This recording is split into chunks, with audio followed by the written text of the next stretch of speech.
एक बार फिर से हाजिर हूँ आपके सामने एक डरावना किस्सा लेकर। उम्मीद करती हूँ कि ये किस्सा भी आपको पहले की तरह पसंद आएगा।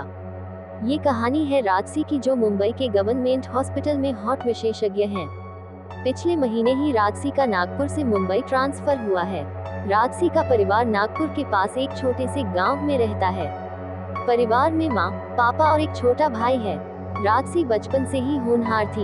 एक मेधावी छात्रा होने के साथ साथ एक अच्छी एथलीट भी थी। बचपन से ही एक डॉक्टर बनने का ख्वाब देखती थी। अपनी मेहनत और माँ बाप के आशीर्वाद से अपना सपना साकार किया। दोस्तों, इससे पहले कहानी सुनाओ आपसे हाथ जोड़कर निवेदन है, प्लीज मेरे चैनल को सब्सक्राइब कर दो। दोस्तों, आपका कुछ नहीं जाएगा अगर आप मेरा चैनल सब्सक्राइब और वीडियो को लाइक कर देते हो। किसी गरीब इंसान का भला ही हो जाएगा। राजसी के मम्मी पापा को हमेशा राजसी की शादी की चिंता रहती थी। परियों के जैसी खूबसूरत थी राजसी। अच्छे घरों से राजसी के रिश्ते आ रहे थे, पर राजसी पहले अपने पैरों पर खड़ा होना चाहती थी, कुछ बनना चाहती थी, इसलिए शादी के लिए हर बार मना कर देती थी। मुंबई ट्रांसफर होने के बाद कुछ दिन राजसी होटल में रही। फिर जल्दी ही साथ काम करने वाली नर्स फातिमा के घर रेंट पर एक रूम मिल गया। फातिमा मुंबई से 10 किलोमीटर की दूरी पर स्थित एक छोटे से गांव में अकेली रहती थी। फातिमा के माँ बाप पिछले साल रोड एक्सीडेंट में मारे गए थे। फातिमा का कोई भाई या बहन नहीं थी, अपने माँ बाप की इकलौती संतान थी। किसी चीज की कमी नहीं थी। माँ बाप अच्छा खासा बैंक बैलेंस और एक आलीशान मकान छोड़ कर गए थे। अकेले रहने के कारण राजसी को अपने यहाँ रेंट पर रूम दे दिया, जिससे उसका भी अब मन लग जाता था। रात के 8 बज रहे थे। फातिमा, मैडम घर नहीं जाना, आज काफी लेट हो गया है, बहुत रात हो गई है। राजसी, फातिमा तुम जाओ, मुझे अभी कुछ काम है, मैं काम खत्म करके आती हूँ। फातिमा, जी मैडम। राजसी, गेट अंदर से लॉक कर लेना, मेरे पास दूसरी चाबी है। और हाँ, रास्ते से दूध लेते जाना, चाय पीनी है, सर बहुत दर्द कर रहा है। फातिमा, जी मैडम। रात के 9:30 बज रहे हैं। काम करते करते राजसी को समय का ध्यान ही नहीं रहता। तभी वह जल्दी से निकलती है, पार्किंग से अपनी स्कूटी निकालती है और घर के लिए निकल पड़ती है। मौसम बहुत सुहाना था, ठंडी ठंडी हवा चल रही है। राजसी बस अपनी धुन में आगे बढ़ी जा रही थी। चारों ओर अंधेरा छाया हुआ था। अचानक गांव से कुछ पहले राजसी चौंक जाती है, जैसे कोई साया राजसी के बालों को छू कर गया हो। राजसी थोड़ा डर जाती है, स्पीड बढ़ाकर तेजी से गाँव की ओर बढ़ जाती है। घर पहुंचकर हॉर्न बजाती है। फातिमा थोड़ी देर बाद गेट खोलती है। राजसी, क्या फातिमा, इतनी देर से हॉर्न बजा रही हूँ, इतनी देर से गेट खोला? फातिमा, कुछ नहीं मैडम, खाना बना रही थी और साथ में गाने भी सुन रही थी। राजसी, हे भगवान, कितने गाने सुनती है फातिमा। अच्छा, आज खाने में क्या बनाया है? फातिमा, गोश्त बनाया है। हाँ। राजसी, फातिमा मजाक मत करो, मुझे पता है तुम वेजिटेरियन हो। फातिमा, हाँ, मुझे पता है मैं वेजिटेरियन हूँ। चलिए आप मुँह हाथ धोकर आइए, खाना रेडी है। राजसी, ओह क्या बात है, आज तो बहुत अच्छी महक आ रही है। क्या बनाया है आज खाने में? फातिमा ने। फातिमा, मैडम, आज बनाया है मैंने मटर पनीर, नान, वेज बिरयानी और गाजर का हलवा। राजसी, वाह क्या बात है फातिमा, मजा आ गया। दोनों बैठकर खाना खाते हैं। तभी फातिमा का फोन बज उठता है। फातिमा फोन लेकर ऊपर अपने रूम में चली जाती है। थोड़ी देर बाद आकर खाना खाने लग जाती है। राजसी, आराम से बैठकर खाना तो खा लो। फातिमा, क्या हर समय फोन पर लगी रहती हो?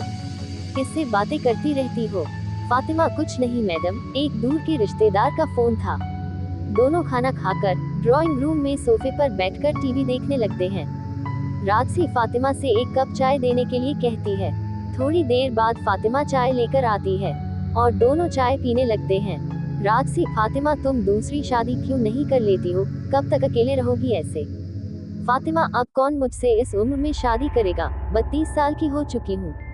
राजसी, कोई तो होगा जो तुझसे शादी करेगा, खुदा ने तेरे लिए भी किसी को बनाया होगा। देख लेना, एक दिन जरूर आएगा तेरे सपनों का राजकुमार। फातिमा, जी मैडम देखते हैं, अभी तो कोई नहीं आया। क्या होता है मेरी जिंदगी का? राजसी, फातिमा, अच्छा ये बताओ, तुम्हारा पहला पति कौन था, क्या करता था, वैसे क्या हुआ था उनको? फातिमा चौंकते हुए, कुछ नहीं, बस एक एक्सीडेंट हुआ था। अच्छा मैडम सोते हैं अब, रात बहुत हो चुकी है। राजसी, ओके फातिमा, शुभ रात्रि। दोनों अपने रूम में चली जाती है। राजसी अपने रूम में पहुंचकर पलंग पर बैठ जाती है और फातिमा के बारे में सोचते हुए लेट जाती है। सोचते सोचते राजसी को कब नींद आ जाती है पता ही नहीं चलता। रात के 12 बजे है। अचानक खिड़की पर कुछ आवाज हुई। राजसी की नींद खुल जाती है। राजसी खिड़की की ओर देखती है। खिड़की के बाहर उसे एक अजीब सी परछाई दिखाई देती है। राजसी डरते डरते खिड़की की ओर जाती है। खिड़की खोलकर देखती है पर कुछ दिखाई नहीं देता। दिखाई देता है तो बस दूर दूर तक काला स्याह अंधेरा और दूर दूर तक फैला घना जंगल। राजसी दोबारा सोने की कोशिश करती है। धीरे धीरे राजसी को नींद आ जाती है। रात के 2 बज रहे हैं। अचानक फिर से खिड़की पर जोर का झटका लगता है, जैसे कोई खिड़की को बहुत जोर से पीट रहा हो।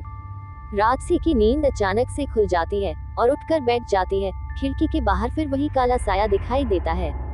राजसी जोर से चिल्लाती है, कौन है वहाँ, कौन है वहाँ? पर उधर से कोई आवाज नहीं आती। राजसी धीरे से बेड से उतरती है, कोने में रखा डंडा उठाती है और खिड़की की ओर जाती है। डरते डरते आगे बढ़ती है। कौन है वहाँ, कौन है वहाँ, बोलता क्यों नहीं, कौन है वहाँ? पर कोई आवाज नहीं आती। राजसी आगे बढ़ती है और खिड़की खोलकर देखती है, पर फिर से उसे वहाँ कोई नजर नहीं आता। खिड़की बंद करके जैसे ही राजसी पलटती है, अचानक से फिर एक जोर की आवाज आती है और फिर वही काला साया नजर आता है। राजसी खिड़की खोलकर देखती है तो देखती ही रह जाती है। एक भयानक काला साया खिड़की के उस पार हवा में लहरा रहा है। पीली चमकती आंखें एकटक राजसी को घूरते हुए। राजसी चीखते हुए नीचे की ओर भागती है, फातिमा, फातिमा। पर गेट लॉक हो जाता है। राजसी बहुत चिल्लाती है, उसके पास भागने का कोई रास्ता नहीं। राजसी मन ही मन बजरंगबली का ध्यान करती है और हनुमान चालीसा का जाप करती है। सब कुछ शांत हो जाता है। राजसी उठकर खिड़की की तरफ जाती है, बाहर इधर उधर झांकती है, पर वो साया कहीं नजर नहीं आता। तभी ठीक सामने पेड़ों के झुरमुट में वही साया नजर आता है। देखते ही देखते अंधेरे में गायब हो जाता है। अगली सुबह राजसी लेट उठती है, कुछ शांत दिखाई पड़ रही है। जल्दी से नहाकर नाश्ता करती है और दोनों ड्यूटी के लिए निकल पड़ती है।